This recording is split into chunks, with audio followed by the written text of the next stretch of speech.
¿Qué tal? Hoy vamos a hablar de teatro, pero no de cualquier teatro. Vamos a meternos en el corazón de los escenarios de Antioquia, porque aquí las tablas son mucho más que un lugar de entretenimiento, son de hecho una parte vital de su identidad.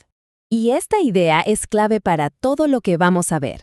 Piénsenlo, un espejo, un reflejo de las alegrías, de los conflictos, de los grandes cambios de la gente de Antioquia a lo largo del tiempo. La gran pregunta es esa, ¿no? ¿Cómo un escenario que nació para enseñar religión termina convirtiéndose en una de las vanguardias artísticas más importantes? Bueno, esa es justo la historia que vamos a desentrañar. Acompáñenme en este viaje para descubrirlo. Muy bien, arranquemos por el principio de todo. Nos vamos a la época colonial, un tiempo en que el teatro tenía una misión pero muy específica. Su objetivo no era buscar aplausos, sino, digamos, influir en las almas. A ver, tratemos de imaginarlo. Olvídense de las butacas de terciopelo, de los telones pesados o de las luces tenues. El teatro de esa época pasaba en la calle, en la plaza, al lado de la iglesia. Era parte de la vida diaria de la gente. Y viendo esto, queda clarísimo para qué servía, ¿verdad? Era una herramienta, una muy poderosa, por cierto. Se usaba para dramatizar lecciones de moral, para enseñar la doctrina cristiana y, claro, para dejar muy en claro la lealtad que se le debía a la corona española. Ahora demos un buen salto en el tiempo. Llegamos al siglo XIX. Las ciudades empiezan a crecer, el comercio y la minería están en auge, y con esa nueva prosperidad nace una necesidad distinta: tener espacios más formales, más elegantes para la cultura. Y aquí tenemos dos fechas que marcan un antes y un después. El teatro se mueve de la plaza pública a un lugar cerrado, más exclusivo. El Teatro Bolívar, sobre todo, se convierte en el gran símbolo de esa sociedad que quería parecerse, y mucho, a la europea. Y ojo, porque este es un punto crucial. El foco no estaba en crear algo propio, sino en importar. Las élites de Medellín querían ver lo mismo que se veía en Madrid. Las historias que se contaban en el escenario no eran de aquí, venían de allá. Y este cuadro resume perfectamente el giro de 180 grados que estaba por venir, porque con el siglo XX llegó una revolución total.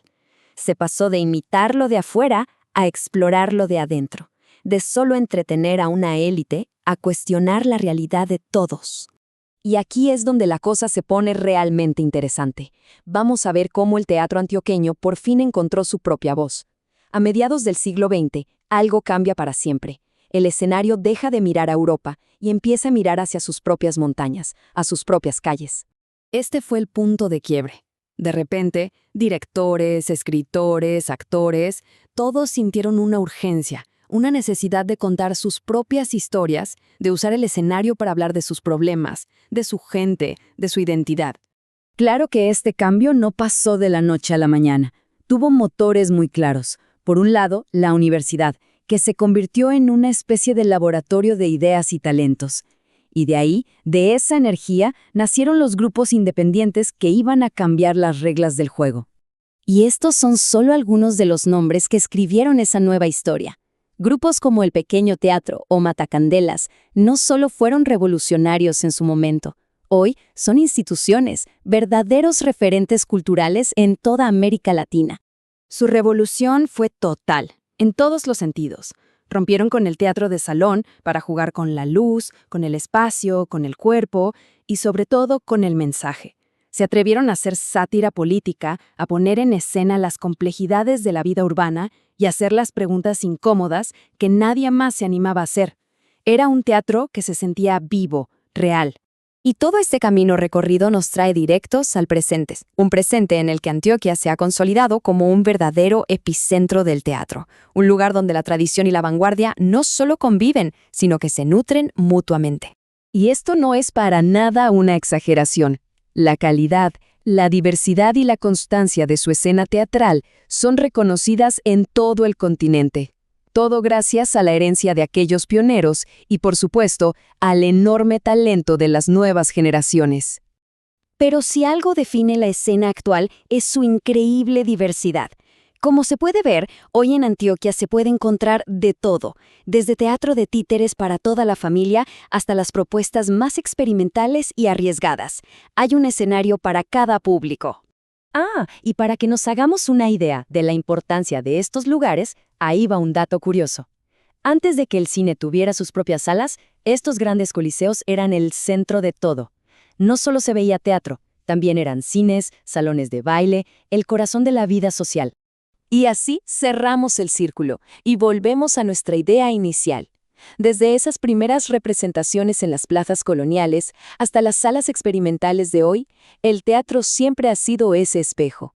A veces nos devuelve una imagen que nos gusta, a veces una que nos incomoda, pero siempre, siempre es honesta. Y con esta pregunta nos despedimos, porque la historia del teatro no es algo que esté guardado en un libro, se sigue escribiendo cada noche que se levanta un telón. Lo que vemos en el escenario hoy es un reflejo directo de quiénes somos, qué nos preocupa y con qué soñamos como sociedad.